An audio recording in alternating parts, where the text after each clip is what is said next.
இப்போ நீங்க பார்க்க போறீங்க நம்ம வியூவர்ஸ் முருகன் பேங்கல் வந்து ஒரு ஸ்பெஷல் ஐட்டம் காயின் பேங்கல் பார்த்தாலும் எங்கேயுமே கிடைக்காது. அது வந்து வெறும் முருகன் பேங்கல்ஸ் மட்டும் அவைலபிலிட்டி இருக்கு. சோ அதுல சைஸஸ் பார்த்தீங்கன்னா 28, 26, 24 மூணு சைஸ்மே அவைலபிள் இருக்கு. அண்ட் அதோட பிரைஸ் வந்து நம்ம லீக்கேஜ் பண்ண மாட்டோம். ஏன்னா நம்ம ஆல்ரெடி வந்து கஸ்டமரோட குவாண்டிட்டி வந்து ஹெவி குவாண்டிட்டி இருக்குனா சோ லீக்கேஜ் பண்ண மாட்டோம். சோ நீங்க நேரா வந்து கடையில வந்து விசிட் பண்ணி வாங்கிட்டு போலாம். இல்ல வந்து உங்களுக்கு நேரா வர முடியல வேர்ல்ட் வைட் ஷிப்பிங் இருக்கு. டிஸ்பிளேல நம்பர் கொடுத்திருக்கேன். அந்த நம்பர்ல நீங்க கான்டாக்ட் பண்ணி வாட்ஸ்அப்ல ஒரு ஹாய் மெசேஜ் போட்டா கண்டிப்பா அதோட பதில் கொடுப்பேங்க.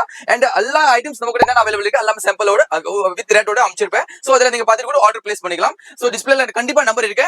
நம்பர் பார்த்துட்டு நீங்க ஆர்டர் பண்ணிக்கலாம். அண்ட் நமக்கு காயின் பேங்கல் மட்டும் கிடையாது. அந்த மாதிரி ஒரு 500 பிளஸ் மாடல்ஸ் இருக்கு. பிரீமியம் ரேஞ்சில 500 பிளஸ் மாடல்ஸ் இருக்கு. எத்தனை கலர்ஸ் வருது? அதுல 20 கலர்ஸ் வருது. 20 கலர்ஸ் அவைலபிள் இருக்கு. சைஸஸ் என்ன வருது? 28, 26, 24 மூணு சைஸ்மே அவைலபிள் இருக்கு. வேற எங்கேயும் இல்ல. நம்ம முருகன் பேங்கல் செம்ம சென்னையில சவுகார்பேட்டையில என்எஸ்சி போஸ்டர்ல தாங்க இருக்காங்க. அங்க பாருங்க மலையா குவியலா குமிஞ்சி கிடக்கும். எக்கச்சக்கமான கலெக்ஷன்ஸ் வச்சிருக்காங்க. கிளாஸ் பேங்கல்ஸ்ல என்னங்க வேணும் என்ன இல்லன்னு சொல்லாத அளவுக்கு எல்லாமே இருக்கும். என்ன பட்ஜெட்ல வேணுமோ எல்லா பட்ஜெட்லயும் இருக்கும். என்ன ரேட்ல வேணுமோ எல்லா ரேட்லயுமே இருக்கும். இது ஃபுல் அண்ட் ஃபுல் ஹோல்சேல் தான். அதனால நான் ரேட் சொல்ல மாட்டேன். நீங்க நேரா வந்தீங்கன்னாக்கா வியாபாரிகள் கடை வச்சிருக்கீங்க, ஆன்லைன்ல சேல் பண்றீங்க, புட்டிக் வச்சிருக்கீங்க, பேங்கிள் ஷாப் வச்சிருக்கீங்க, ஃபேன்சி ஸ்டோர் வச்சிருக்கீங்க, ஜுவல்லரி ஸ்டோர் வச்சிருக்கீங்க, யாரு வேண்டாலும் வந்து பர்ச்சேஸ் பண்ணலாம். ஆனா ரீட்டைல் மட்டும் கொடுக்க மாட்டாங்க. போன் நம்பர் டிஸ்பிளேல இருக்கு. அட்ரஸ் எல்லாமே கீழ டிஸ்கிரிப்ஷன்ல கொடுத்துருவேன். ரீல்ல சேவ் பண்ணி பேஜை ஃபாலோ பண்ணி மறக்காம சப்ஸ்கிரைப் பண்ணுங்க. எல்லாருக்கும் ஒரு பாய் சொல்லிருங்க. பாய்.